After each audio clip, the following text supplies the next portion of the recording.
District of Columbia v. Heller was a landmark Supreme Court case in 2008. The District of Columbia prohibited possessions of a handgun.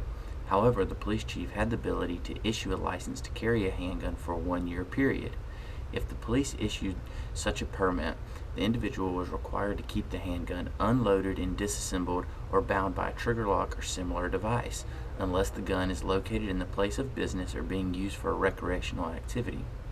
Mr. Heller was a special police officer authorized to carry a handgun while on duty and applied for a permit to carry a gun while off duty.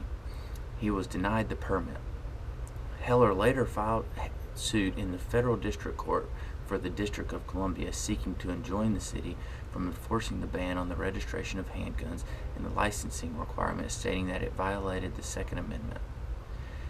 The issue was, does the prohibition of possession of a usable handgun in the home violate the Second Amendment? The district court dismissed the complaint, and the Court of Appeals reversed and directed the district court to enter summary judgment in favor of the District of Columbia. The case then moved to the Supreme Court, where Justice Scalia, writing for the majority, ruled the Second Amendment protects an individual right to possess a firearm unconnected with service in a militia, and to use that arm for a traditionally lawful purpose such as self-defense within the home. In order to reach this ruling, the court looked at the deeply rooted traditions of the Second Amendment.